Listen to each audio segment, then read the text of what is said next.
विद्यार्थी मित्रांनो, एक्झाम जवळ आहे, एक्झाम तोंडावर आहे, सर्वांची धावपळ चालू आहे. काय करावं, कसं करावं, कोणतं व्हिडिओ पाहावं, कोणतं पुस्तक वाचावं, ठीक आहे. सगळं तुम्ही गडबड करण्याचा प्रयत्न करत आहे. पण मित्रांनो मी तुम्हाला सांगेल काय की ही जी वेळ आहे ही शांत राहण्याची वेळ आहे. शांत राहण्याची म्हणजे असं म्हणायचं नाही मला की तुम्हाला पुस्तक सोडून द्यायचं आहे. मित्रांनो समजून घ्या, पोलीस भरतीचा पेपर आहे, येऊन तोंडावर पोलीस भरतीचा 11 ते 12 तारखेला पेपर आहे. सगळे धावपळ करत आहे, सगळे मेसेज करत आहे, सर काय करावं, कसं करावं, कोणतं पुस्तक वाचायला पाहिजे, काय करायला पाहिजे, करंट अफेअर्सचं काय टेन्शन येत आहे, GS थोडं वाचणं झालेलं नाही आहे, त्याच्यामध्ये आम्ही फिजिकल पण करत आहे. तर या सगळ्या पॉईंटचं उहापोहा आपण या लेक्चरमध्ये करणार आहे. तुम्हाला हा लेक्चर फायदेशीर ठरणार आहे. तुमचं सगळं शेड्यूल मी तर सांगण्याचा प्रयत्न करतो. तर काही टेन्शन नका घेऊ मित्रांनो, मी या लेक्चरमध्ये तुम्हाला पूर्ण आपलं काय असणार आहे स्ट्रक्चर हे तुम्हाला सांगण्याचा प्रयत्न करतो. मी उमेश राठोड आपलं परत मनापासून स्वागत करतो या नायक अकॅडमीच्या ऑनलाईन प्लॅटफॉर्मवरती. मित्रांनो 11 ते 12 तारखेला मुंबई पोलीसचा पेपर आहे. सगळे विद्यार्थी तिथं धावपळ करत आहे. सर करंट अफेअर्स झालेलं नाही आहे. त्याच्यानंतर जर बघितलं तर मराठीचं थोडंफार काहीतरी वीक पॉईंट तिथं दिसत आहे. त्याच्यानंतर जर बघितलं मॅथ रिजनिंगची प्रॅक्टिस चांगल्या प्रकारे झालेली आहे. अजून जर बघितलं तर GSचं सर भीती वाटते, काय करावं हे 2-4 दिवस राहिलेले आहेत. तर मित्रांनो मी तुम्हाला आत्ता सध्या जे समजा या परीक्षेसाठी क्वालिफाय झालेले विद्यार्थी आहे त्यांच्यासाठी हा व्हिडिओ राहणार आहे. आणि जे समोरच्या एक्झामची तयारी करत आहे विद्यार्थी त्यांच्यासाठी हा अत्यंत महत्त्वाचा व्हिडिओ राहणार आहे. मित्रांनो असं म्हटलं जाते, जर समजा तुम्ही नियोजन केला नाही तर तुम्ही 100% तिथं मरणार, बरोबर आहे. नियोजन नाही तर 100% आपण तिथं फेल होणार. मित्रांनो समजून घ्या काय आहे पॉईंट, कसं आहे ते आपण या लेक्चरमध्ये समजून घ्या. पोलीस भरतीची ही महाबॅच आहे ते जाऊ द्या, त्याच्यामध्ये काही विषय घेऊ नका. पण मला काय म्हणायचं इथं समजून घ्या, काय आहे ना की आपण जर सध्या परिस्थिती जर बघितली तर 2024 बरोबर आहे हे झालेलं आहे, गेलेलं आहे. 2024 हे संपलेलं आहे. याच्यावर मित्रांनो करंट अफेअर्सवर तर प्रश्न विचारला जाणार आहे. जास्तीत जास्त जर बघितलं तर GS मध्ये तुम्हाला माहित आहे 25 क्वेश्चन असणार आहे. आणि त्याच्यामध्ये जर बघितलं मॅक्झिमम आतापर्यंत जर बघितलं आपण पोलीस भरतीमध्ये जर बघितलं GS मध्ये करंट अफेअर्सवर तिथं प्रश्न विचारला गेलेला आहे. कारण की विद्यार्थी तिथंच फसतो, त्यांना माहिती आहे. आणि ही जे एक्झाम असते मित्रांनो ही आपल्याला सिलेक्ट करण्यासाठी नसते, तर ही आपल्याला रिजेक्ट करण्यासाठी असते. हे डोक्यामध्ये पहिले ठेवा तुम्ही. कुठं त्यांना रिजेक्ट करता येईल आपल्याला, कुठं आपल्याला त्यांना बाहेर काढता येईल हे तिथं बघतात ते, आहे की नाही. आपल्याला ते सिलेक्ट करण्यासाठी ती एक्झाम घेतल्या जाते का तर नाही. तर याच्यामध्ये समजून घ्या 2024चा आपल्याला चालू घडामोडी हा विचारणार आहे. चालू घडामोडी जेव्हा तो विचारत असतो तो असं ठेवलेला नाही आहे, म्हणजे सिलेबसमध्ये तुम्हाला दिलेलं नाही आहे पोलीस भरतीच्या सिलेबसमध्ये की तो महाराष्ट्रावरच्या चालू घडामोडी विचारेल किंवा भारतावरच्या चालू घडामोडी विचारेल, किंवा आपण असं म्हणू शकतो राजकीय विचारेल, आर्थिक विचारेल, काय विचारेल त्याचं असं क्रायटेरिया तिथं नाही आहे किंवा ती फ्रेम नाही आहे आपल्याकडं. तर या अशा कंडिशनमध्ये थोडं तारंबळ होऊ शकते, किंवा आपण असं म्हणू शकतो ती जे रेड आहे आपली ती डू ऑर डायची असू शकते. काही जणांची ही आपण म्हणू शकतो शेवटचा अटेम्प्ट असेल, किंवा काही जण यामध्ये पहिल्यांदा कुठेतरी ही एक्झामला समोर जात आहे. काही जणांचा आपण म्हणू शकतो काहीतरी अनुभव तिथं आहे. पण तुमचा जो कोणताही अनुभव आहे याला बूस्ट करण्याचं काम करेल चालू घडामोडी. आपण काय करत आहे, तुमच्या मनामध्ये जे भीती आहे GSची मराठीची आणि जर बघितलं GS मध्ये जर बघितलं चालू घडामोडी, तर ह्या 2-4 दिवसामध्ये तुम्हाला ती आपण म्हणू शकतो एक काय म्हणता येईल की ती भीती तुमच्या डोक्यातून निघून जाणार. त्याच्यानंतर जर बघितलं तर आपण म्हणू शकतो एक तुम्हाला ती याच्यामध्ये एक ऊर्जा येईल काय की चालू घडामोडीमध्ये जर बघितलं तुम्ही जे आतापर्यंत भीत होते की बघ करत नाही, हे करत नाही, ते करत नाही, बरोबर आहे की नाही, किंवा मार्क येत नाही आहे कशामध्ये तर चालू घडामोडीमध्ये. तर मित्रांनो मी तुमच्यासाठी सिरीज तर चालू केलेली आहे, पण पोलीस भरती विशेष करून मी बघा शब्द ॲड करत आहे, विशेष करून पोलीस भरतीवर कुठले प्रश्न येणार आहे ते आपण समोरच्या लेक्चरमध्ये बघणार आहे. आणि तो जो लेक्चर आहे असू शकते 1-2 तासाचा असू शकतो, किंवा 2-3 लेक्चरमध्ये पण जाऊ शकतो. कारण की 2-3 दिवसच आहे आपल्याकडे बाकी, आणि याच्यामध्ये पूर्ण वर्षभरातले आपल्याला चालू घडामोडी कव्हर करायचे, आणि ते पण जर बघितलं 1 लाइनरमध्ये कव्हर करायचं आहे. आणि तो भाग कसा असणार आहे, स्टॅटिक भाग काय आहे त्याच्यामध्ये, डायनामिक भाग काय आहे त्याच्यामध्ये, आपण ते सगळं बघण्याचा प्रयत्न करूया.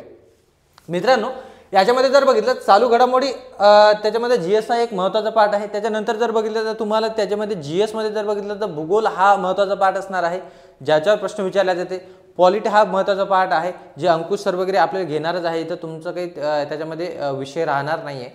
त्याच्यानंतर जर बघितलं तर तुमच्यासाठी मी एक प्लॅन इथं निर्माण करण्याचा प्रयत्न केलेला आहे की तुम्हाला काय करायला पाहिजे या वेळेमध्ये.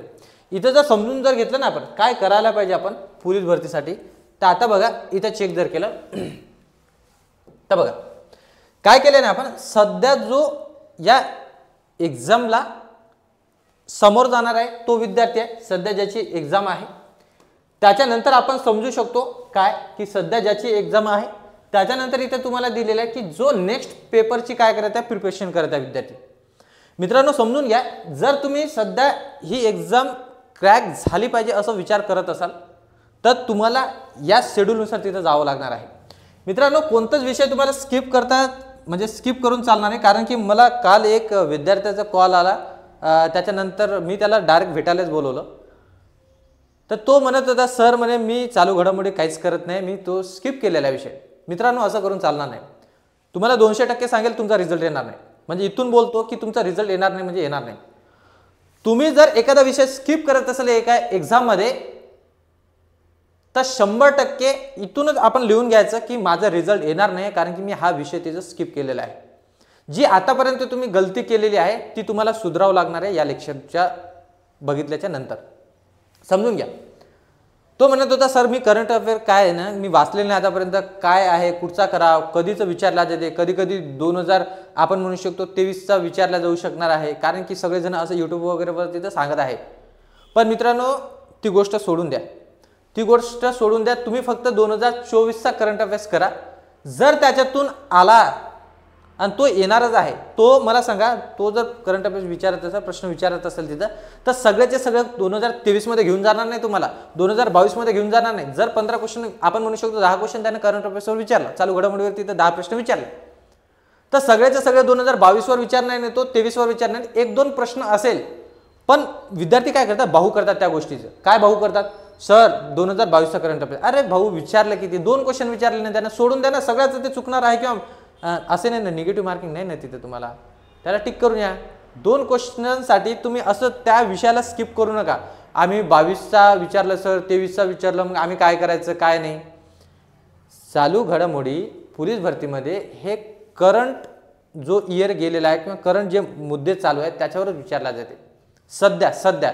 मग तुम्हाला काय समजा एक गोष्ट समजून घ्या की मग तुम्हाला इथून आता जे आता सध्या प्रिपरेशन करत आहे समोरच्या मुंबई पोलीससाठी, सरासरी ते लिहून देतो मी मुंबई पोलीससाठी मपो, बरोबर आहे.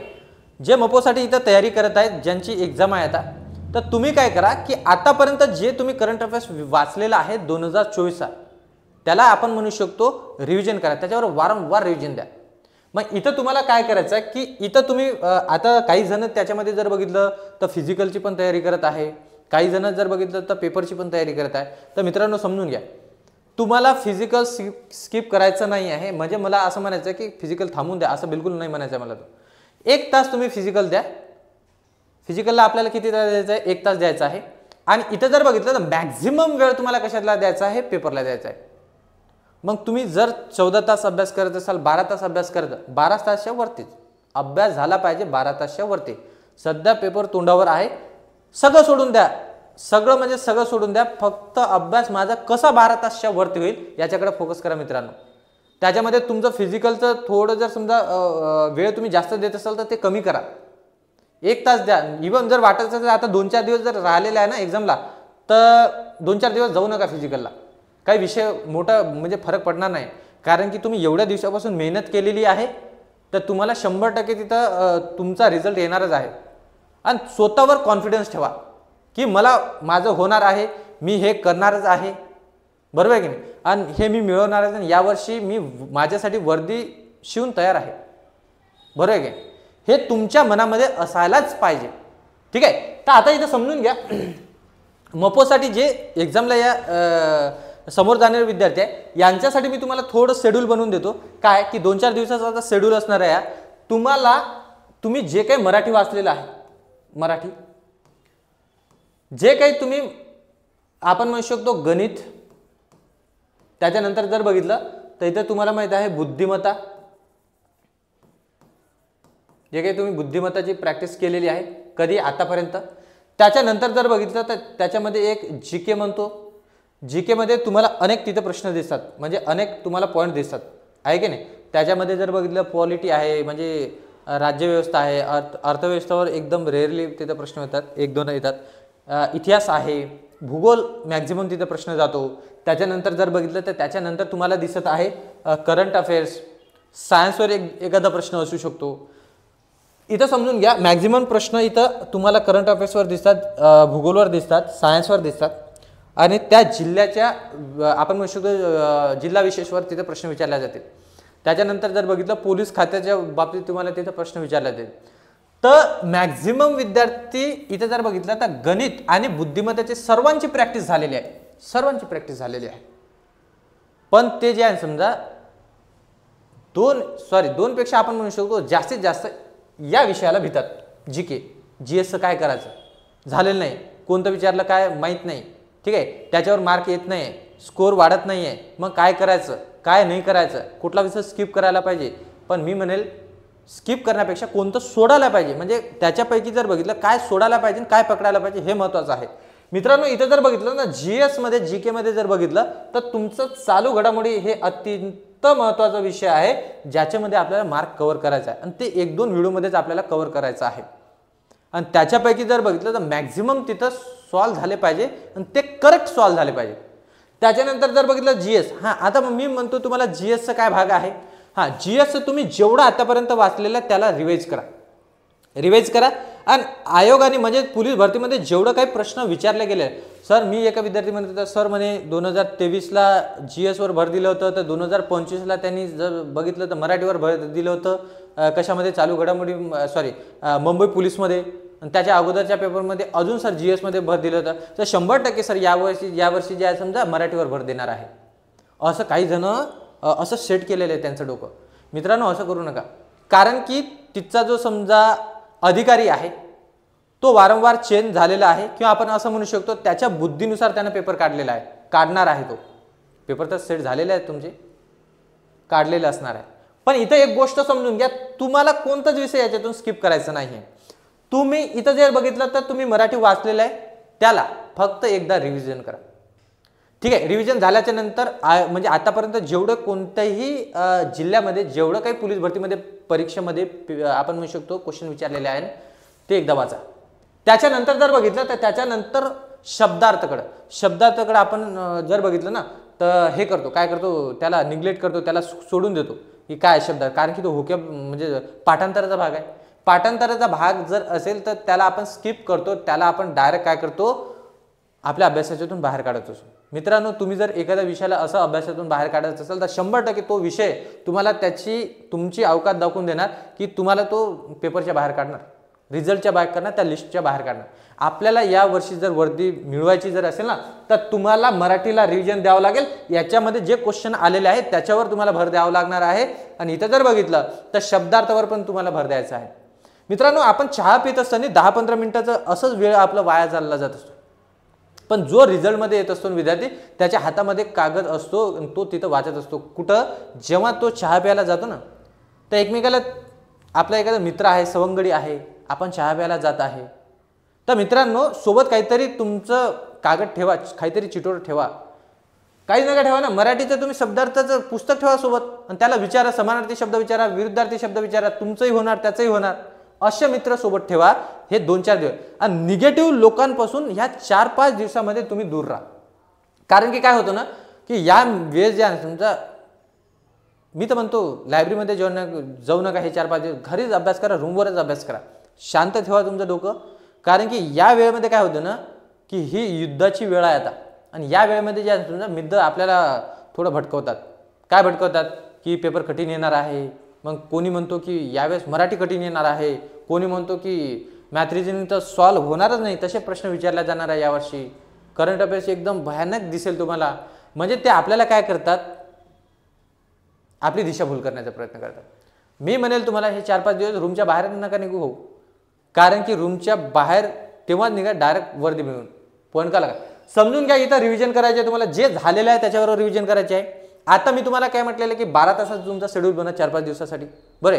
याच्यामध्ये तुम्हाला मी म्हणेल की 3 तास तुम्ही कोणाला द्या, मराठीला द्या, उठूच नका 3 तास जिथपर्यंत मराठीचा अभ्यास होणार नाही, रिव्हिजन होणार नाही, तिथपर्यंत उठायचं नाही. त्याच्यानंतर तुम्ही 4 म्हणजे आपण म्हणू शकतो 5-10 मिनिटाचा तिथं ब्रेक घ्या. त्यानंतर जर पॉईंट जर समजून जर घेतला तर तुम्हाला बुद्धिमत्ता आणि गणित दिसत आहे इथं. ठीक आहे, याच्यावर तुम्ही भरपूर वर्षभर प्रॅक्टिस केलेली आहे, याचं टेन्शन घेऊ नका. ठीक आहे, मग काय करायचं सर, भरपूर प्रॅक्टिस केलेली आहे आम्ही, काय करायचं? तर आता मी तुम्हाला म्हणेन की जेवढं काही PYQs आहे म्हणजे आतापर्यंत पोलीस भरतीमध्ये जेवढं काही प्रश्न विचारलेले आहे ते सॉल्व्ह करा. इथं आता तुम्ही पुस्तकामध्ये जाऊ नका, म्हणजे पुस्तक आता घेऊ नका. आता फक्त काय कोणती वेळ आहे, आता फक्त तलवारीला धार द्यायची वेळ आहे. कारण की आता युद्ध होणार आहे आणि त्याच्यामध्ये आपल्याला जिंकायचं आहे. त्याच्यामध्ये जर जिंकायचं जर असेल तर तलवारीला धार देण्याचा प्रयत्न करा. आता तुम्हाला समजा तो पूर्ण पुस्तक घेतो, पूर्ण पुस्तक मी प्रॅक्टिस करतो, ही वेळ राहिलेली नाही आहे मित्रांनो. फक्त जे आतापर्यंत प्रश्न विचारलेले आहेत ते सॉल्व्ह करा. असं होऊ शकते की तोच प्रश्न तिथे दिसणार तुम्हाला. ठीक आहे, आणि असे भरपूर वेळेस होतो. इथं 10 ते 20% अशी गोष्ट असते की तोच प्रश्न तुम्हाला रिपीट दिसेल. म्हणून मी वारंवार विद्यार्थ्यांना सांगत असतो आणि आपला जो मार्क्सचा रिझल्ट आलेला ना त्याच कारणानं आलेला आहे. कारण की विद्यार्थ्यांना मी सांगितलं होतं की तुम्ही PYQ करा. वारंवार त्यांनी PYQ केलं, मी जसं बोललो तसं ते वागले आणि आज विद्यार्थी तुम्हाला वरदीवर दिसतात. ठीक आहे, त्याच्यानंतर चेक करा, याला तुम्हाला PYQ इथं सॉल्व्ह करायचं आहे. इथं तुम्ही जर बघितलं तर जो काही वाचलेला आहे त्याला परत वाचायचं आहे, रिव्हिजन करायचे आहे, PYQ पण करायचं आहे आणि शब्दार्थ पण इथं स्किप करायचं आहे का नाही. जीके आता तुमच्या डोक्यामध्ये जर बघितलं ना जीकेचा भरपूर म्हणजे कचरा आहे जीकेच्या बाबतीत. मी तुम्हाला म्हणे तुमची जे शॉर्ट्स तुम्ही नोट्स काढलेले, आता काही जणांनी शॉर्ट नोट्स कसं काढावं लागते ते पण माहीत नाही. बरं, मी हे म्हणेल तुम्ही जे काही 1 लाइनर पुस्तक वाचलेलं आहे त्याला एकदा वाचून घ्या. त्याच्यानंतर आतापर्यंत मुंबई पोलिसला जे काही प्रश्न विशेष करून मुंबईवर काय प्रश्न विचारले गेलेले ते बघा. आता इथे एक पॉईंट माझं तुम्हाला सांगायचं होतं की मराठीमध्ये जर बघितलं आता चालू घडामोडी तुम्हाला दिसत आहे की काही आपण म्हणू शकतो की मराठीला अभिजात भाषेचा दर्जा दिलेला आहे. मग ते काय अभिजात भाषा, त्याच्यानंतर जर बघितलं तर आपण म्हणू शकतो भाषाविषयीच्या कौशल्याच्या किती पायऱ्या आहेत तुम्हाला प्रश्न विचारला गेलेला आहे. मग हे जर प्रश्न जर बघितलं तर कंबाईनला राजेशावला तिथं विचारल्या जातात, बरोबर आहे. म्हणजे क्लास 1 क्लास 2 ला विचारल्या जाते, ते आता पोलीस भरतीला तिथं विचारल्या जात आहे.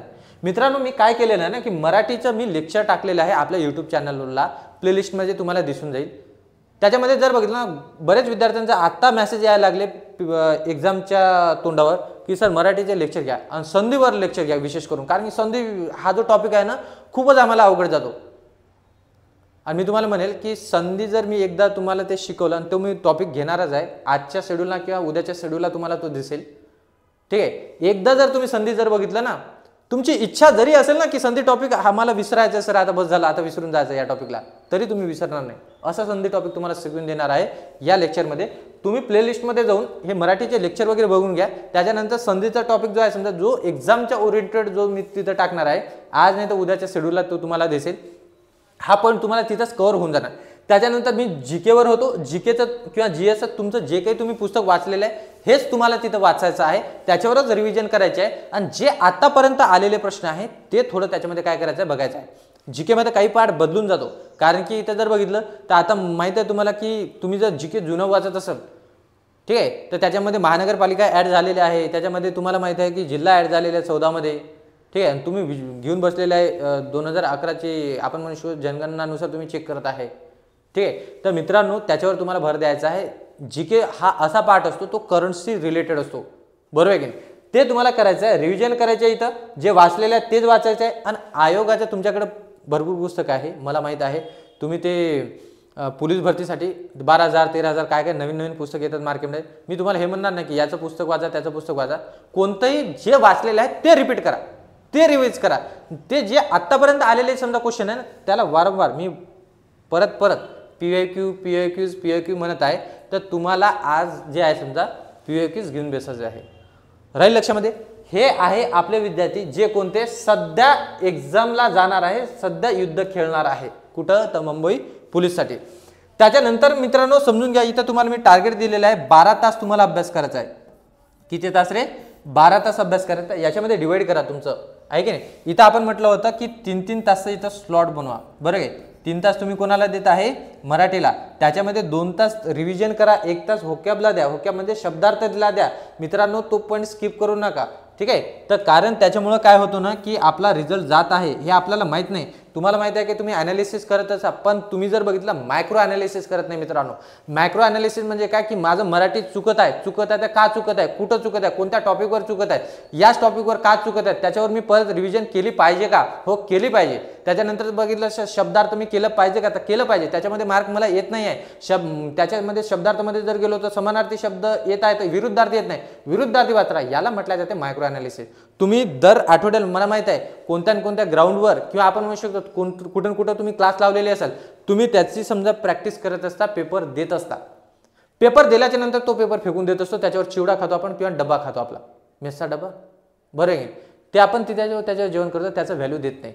मित्रांनो त्याच्यामध्ये मार्क किती आलेले आहे मला, त्याच्यानंतर जर बघितलं तर मार्क कोणत्या आपण म्हणू शकतो विषयामध्ये कमी आलेला आहे, तो कोणत्या विषयामध्ये कमी आले तर कोणत्या टॉपिकमध्ये कमी आलेला आहे, तो टॉपिक मला परत काय करायचं, रिवाइज करायचं. कारण की यावेळेस जर कमी मार्क जर आले तर पुढच्या वेळेस पुढच्या टेस्टमध्ये मला मार्क जास्त आलं पाहिजे. आम्ही त्याच्यासाठी पण प्रॅक्टिस म्हणजे समजा मेहनत करत असतो. कारण की तुम्हाला म्हणजे टेस्ट सिरीज त्याच्यासाठीच असते, आपल्या नायकची टेस्ट सिरीज त्याच्यासाठीच चालत असते की या पेपरमध्ये जर तुम्ही चुकत असाल तर नेक्स्ट पेपरमध्ये तुम्ही चुकले नाही पाहिजे, त्याच्यामध्ये मार्क कमी झाले नाही पाहिजे, हेच आपलं त्याच्यामधला उद्देश असतो. 3 तास तुम्ही परत कोणाला देणार आहे, मॅथ रिजनिंगला तुम्ही PYQ क्वेश्चन इथं करणार आहे. त्याच्यानंतर जर बघितलं जीके इथे तुम्हाला दिसत आहे, जीकेला तुम्ही 3 तास तर देणारच आहे, याच्यामध्ये काही विषय नाही, याच्यामध्ये तुम्ही वाचणारच आहे. पण त्याच्यानंतर तुम्हाला दिसतो की हां सर हे झालं आमचं, तिन्ही पण झाले, तिघं पण झाले, मराठी झाला, गणित बुद्धिमत्ता झाला, जीके झाला. आता राहिलं सर 3 तास राहिलेले आहे. याच्यामध्ये मी हे 3 तास फक्त 12 तास फक्त अभ्यासाचं म्हणत आहे. मधात तुम्ही मोबाईल वापरता, त्याच्यानंतर मधात जेवण करता, मधातच काय काय करता ते सोडून म्हणत आहे. सगळं मी अभ्यास जे आहे समजा 12 तास जे आहे समजा हे जे आहे हे फक्त अभ्यासाचे तास आहे. येईल का लक्षामध्ये? मग याच्यामध्ये 3 तास उरलं, त्या 3 तासामध्ये काय करायचं आहे, याच्या 3 तासामध्ये तुम्हाला इथून म्हणत आहे मी, समोर जे समजा 4-5 दिवस आहेत तुम्हाला कंटिन्यू 1 तास तुम्हाला पेपर सॉल्व्ह करायचा आहे, त्याचं ॲनालिसिस करायचं आहे. त्या ॲनालिसिस आता पेपर तुमचं 1 तासात तुम्ही 1.5 तासामध्ये तुम्ही सॉल्व्ह करणार. त्याच्यानंतर जर बघितलं 1.5 तास बाकी आहे, त्याच्यामध्ये तुम्ही आन्सर चेक करणार, कुठं चुकलं काय चुकलं हे ॲनालिसिस करा मित्रांनो. हे जेव्हा तुम्ही याला वेटेज देसाल म्हणजे या टेस्टला हे जे आहे ना 3 तास हे आहे तुमचं सराव पेपर, काय म्हणू शकतो टेस्ट. आणि तुम्ही आतापर्यंत जे टेस्ट दिलेले आहे की नाही त्याच्यामध्ये तुमचं कुठं कुठं चुकलेलं आहे, कोणता तिथं आपण म्हणू शकतो पॉईंट आपलं त्याच्यामध्ये मार्क आले नाही, तो पेपर बाहेर काढा. तो पेपर बाहेर काढा आणि त्याच्यामध्ये काय होतं ना, एखादा संधीचा मला प्रश्न चुकलेला आहे, संधीचा प्रश्न चुकलेला आहे, तर परत जर आपण त्याला बघितलं की हा चुकला होता, याचा आन्सर हे होतं, तर तुम्ही आयुष्यामध्ये ती गोष्ट कधीच विसरणार नाही, कधीच. येईल का लक्षामध्ये? मग तुम्ही आतापर्यंत जे टेस्ट दिलेले ते बाहेर काढा, त्याला असं कोंबू नका कुठंतरी, अभ्यासामध्ये आणा ते, परत रिवाइज म्हणजे त्याला वाचा, कुठं चुकलं होतं, का चुकलं होतं, याचा आन्सर काय आहे. नाही तर तुम्ही तिथं पेपरमध्ये जायला तिथे तोच प्रश्न होता आणि तोच तुम्ही चेकला नाही, हे करत आहे मग आहे की त्याचा काही अर्थ राहणार का नाही. मग इथं चेक करा की हे 3 तास जे आहे हे ॲनालिसिससाठी आहे, तुमच्या ॲनालिसिससाठी. पेपर आता सॉल्व्ह करा, त्याचं नंतर जर बघितलं तर समजा त्याचे ॲनालिसिस करा, जुने पेपर ते बघा. हे सगळं तुम्हाला जे 3 तास म्हणतात मी हे ॲनालिसिससाठी आहे. अजून जर तुम्ही एक्स्ट्रा अभ्यास करायचा असाल, एक्स्ट्रा म्हणजे 12 तासपेक्षा आम्ही 14 तास करू शकतो सर, काही लोड नाही. तर याच्यामध्ये 2 तास जे आहे ना 2 तास तुम्ही जो विषय तुम्हाला वाटतं की मला GS मध्ये कमी मार्क येत आहे, GS ला 5 तास द्या. विषय खाल्ला, तुम्हाला मराठीमध्ये कमी मार्क येत आहे, मराठीला वेळ द्या. ज्याच्यामध्ये मार्क कमी येत आहे ॲनालिसिस पेपरनुसारच तुम्हाला कळेल की मराठीमध्ये कमी येत आहे, मला याला 5 तास देतो सर, मी 2.5 तासाचे 2 स्लॉट बनवतो. पॉईंट काय हे तुम्हाला करायचं मित्रा, हे 4-5 दिवसामध्ये, म्हणजे सध्या ज्याची पेपर आहे मपोवाले बरं काय. आणि इथं जे तुम्हाला दिसत आहे, काय दिसत आहे की नेक्स्ट पेपरची तयारी करणार आहे, जे काय करणार आहे नेक्स्ट पेपरचे, यांचं पण टार्गेट काय असायला पाहिजे, 12 तास मिनिमम किती रे, 12 तास तुम्ही अभ्यास केला पाहिजे, म्हणजे सगळं सोडून ग्राउंड. आता बघा काय होतं ना, तुम्ही जे आहे समजा नेक्स्ट पेपरची जे तयारी करत आहे, यांना मी म्हणेल की 2 टाईमला काय करायचं, ग्राउंड करायचं आहे, म्हणजे सकाळ आणि संध्याकाळ. काहीच होत नाही, मरत नाही माणूस ग्राउंड, बरोबर आहे की नाही. पण तुमच्या अंगावर एकदा वर्दी चढली ना तर हे जे तुम्हाला टोमणे मारणारे हे जे लोक आहे ना हे सगळं एक दिवस बंद होणार. तुमच्या घरच्या लोकांना जे बोलणारे लोक आहे ना, एक दिवस त्यांचं तोंड बंद जर करायचं असेल, काहीतरी परिवर्तन जर करायचं असेल तर तुम्हाला 12 तास अभ्यास करावा लागेल, म्हणजे करावं लागेल. घरची परिस्थिती बदलवायची आहे सर, चेंज करायची आहे. तर इथं बेटा एक तुमचा जन्म झालेला आहे, आहे की तुमचा जन्म झालेला कशासाठी, तर हे 12 तास जे अभ्यास करून तुमच्या घरची परिस्थिती काय करायची तुम्हाला चेंज करायची आहे. मित्रांनो ते तुम्हीच करू शकता. नेक्स्ट पेपरची तयारी करणाऱ्या विद्यार्थ्यांसाठी काय 12 तास अभ्यास करायचा. याच्यामध्ये मी तुम्हाला सांगेल की हे सेम मी म्हणत की आपला जो गणित आहे आणि काय दिसतो बेटा इथं बुद्धिमत्ता आहे, याला तुम्हाला ठीक आहे याला तुम्हाला 2 तास द्यायचा आहे. त्याच्यानंतर जर बघितलं तर मराठी याला तुम्हाला 2 तासासाठी आपल्याला काढायचं आहे, 4 तास झाली इथं. त्याच्यानंतर जर बघितलं तर मी म्हणेल तुमच्यासाठी काय GK ज्याला तुम्ही जनरल नॉलेज म्हणत असता, ठीक आहे GS म्हणत असता, इथं जर बघितलं तर याला तुम्हाला जास्त वेळ द्यायचा आहे. म्हणजे मी म्हणू शकतो 4 तास द्यायचा आहे. म्हणजे 2-2 तासाचे 2 स्लॉट बनवायचे. कोणासाठी GS साठी. किती झाले ते 8 तास. याच्यामध्ये तुम्हाला माहित आहे की तुमची बॅच पण असते कुठेतरी लावलेली असेल किंवा तुम्ही व्हिडिओ पाहत आहात, त्याच्यानंतर यूट्यूबवरून काहीतरी माहिती घेत आहात, म्हणजे अदर ॲक्टिव्हिटीज म्हणजे जर बघितलं तर मला माहीत आहे जिथपर्यंत मला माहीत आहे की तुमची बॅच वगैरे जर असेल तर बॅच जवळपास जर बघितलं तर 2 तासाची असते ती, ठीक आहे 2 तास. याच्यामध्ये तुमचं 3 तास चालला जातो कारण की तुम्ही चहा घेता, त्याच्यानंतर त्याच्यावर अर्धा तास गप्पा, बरोबर की नाही. मग तिकडंच गेले कुठे गेले तिकडे गेले फिरायला, बरोबर आहे की नाही. इथे समजून घ्या मित्रांनो की बॅचचा वेळ तुमचं 3 तास आपण कन्सिडर करूया. याच्यामध्ये सगळं मी कन्सिडर करत आहे.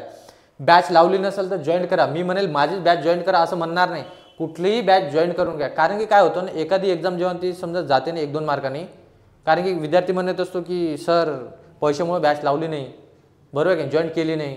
पण 2-3 मार्कांनी जेव्हा रिझल्ट जातो ती एक्झाम जेव्हा 2-3 वर्षाच्या नंतर होते ना तेव्हा त्याचं महत्त्व कळते की मी बॅच जॉईन केली असती, काहीतरी केलं असतं. तेव्हा जर तो रिझल्ट जर आला असता, माझ्या मित्राचं त्यांनी बॅच जॉईन केली होती, तो लागून गेला, मी लागलो नाही, तर याच्यामुळे काय होतं मित्रांनो डिप्रेशनमध्ये जातो म्हणून. काहीच नाही, बॅचची फी पोलीस भरतीची जास्ती नसते, कोणतीच अकॅडमीची बॅचची फी जास्त नाही आहे आणि आपल्या बॅचची फी तर खूपच कमी आहे, बरोबर आहे की नाही. ते सगळ्यांना परवडेल अशीच ती फी बनवलेली आहे. मित्रांनो ते समजून घ्या की बॅच तुम्ही जॉईन करत आहे, कोणती बॅच जॉईन करत आहे त्याला 2-3 तास देत आहे. आता किती झाले तुमच्याकडं इथं दिसत आहे तुम्हाला की आपण म्हणू शकतो 5-9 हे 11 तास झालेले आहे. 11 तास झालेले. 1 तास मी तुम्हाला म्हणेल की तुम्ही पेपर सॉल्व करणार, बरोबर आहे. 1 तास तुम्ही काय द्या पेपरला द्या, बरं आहे 1 तास. असं तुमच्याकडे काय होतं रे 12 तास. आणि आता तुम्ही जर विचार करत असाल की या 12 तासापेक्षा जास्त जर अभ्यास करू शकतो, याच्यामध्ये 1-1 तास वाढवा, बरोबर आहे की नाही. म्हणजे जे आपला विषय कमी आहे त्याच्यामध्ये तुम्ही काय करा तास वाढवा. आणि मित्रांनो तुम्ही जर हे गोष्ट कंटिन्युटी ठेवली ना, म्हणजे येणाऱ्या एक्झामला तुम्ही जर टार्गेट जर करत असाल ना, तर तुम्ही जर प्लॅनिंगनुसार गेले तर 100% तुमचं तिथं काय होणार आहे रिझल्ट मिळणार. मधातला वेळ भेटतो तुम्हाला, हे सगळं मी ते 1 तास आंघोळ 1 तास जेवण असं मी काही लिहून देणार नाही तुम्हाला. ते तुम्हाला मॅनेज करायचं आहे, कसं मॅनेज करायचं आहे. तुमचं ग्राउंडचा वेळ काढलेला आहे मी वेगळं आणि इथं फक्त बॅचचं आणि मी काय म्हटलेलं आहे इथं अभ्यासाचा वेळ तिथं सेट करून दिलेला आहे. तुम्ही जर या वेळेने जर गेलात 100% तुमचं रिझल्ट येणार म्हणजे येणार मित्रा. समोरच्या एक्झाममध्ये 100% तुम्ही पास होणार म्हणजे पास होणार. कारण की तुम्ही फिजिकल पण ढोर मेहनत करत आहात, तिथं ढोर मेहनत करत आहे आणि ती मेहनत जी आहे समजा एक दिवस तुम्हाला 100% काय देणार आहे फळ देणार आहे, त्याचं फळ भेटणार आहे, ठीक आहे. तर आता जे समजा आपण ती जे समजा तुम्हाला मी म्हटलं की हां आता तुम्हाला मी बॅच वगैरेसाठी काही सांगणार नाही, आता बॅच जॉईन करा हे ते काही सांगणार नाही. नवीन विद्यार्थ्यांसाठी एक बॅच येत आहे, नवीन विद्यार्थी, जुन्या विद्यार्थ्यांनी ती बॅच जॉईन पण नाही करायची. आता सांगत आहे या फ्रेजमध्ये तुम्हाला ती बॅच जॉईन करायची नाही आहे, ठीक आहे. दुर्दैवाने जर रिझल्ट आला नाही तर त्या बॅचचा विचार कराच. आता ज्या समजा नवीन विद्यार्थ्यांसाठी मी तुम्हाला सांगेल 20 तारीखला आपल्याला एल्गार महापोलीस भरती बॅच येत आहे की नाही. मी आव्हान करत आहे की एल्गार महापोलीस भरती बॅच येत आहे आणि ती बॅच मित्रांनो ऑनलाईन प्लस ऑफलाईन दोन्ही मोडमध्ये आहे. आणि त्याच्यामुळं काय होणार की त्याच्यामुळे आपण जे समजा 5-6 महिन्याची ती बॅच राहणार आहे, याच्यामध्ये मी सगळं हे करून घेणार आहे.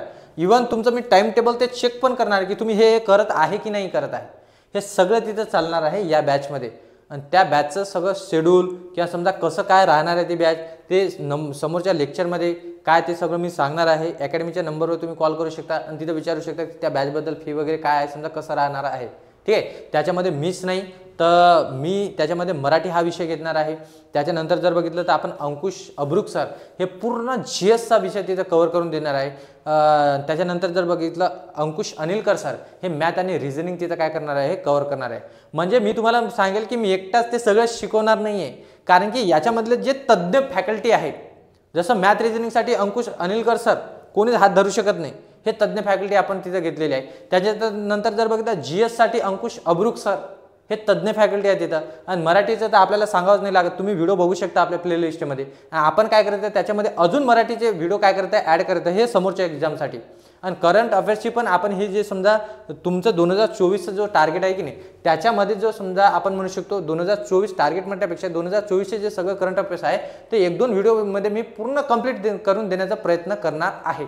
ते तुम्ही काय करा, या चॅनलला तुम्ही जर नवीन असाल, तुम्ही जर पहिल्यांदा हा व्हिडिओ पाहत असाल तर चॅनलला लाईक करा, सबस्क्राईब करा, कारण की तुम्हाला हे समोरचे व्हिडिओ लगेच तिथं अपडेट होणार. ठीक आहे. तर मित्रांनो आपण इथं थांबणार आहे. जय हिंद, जय महाराष्ट्र.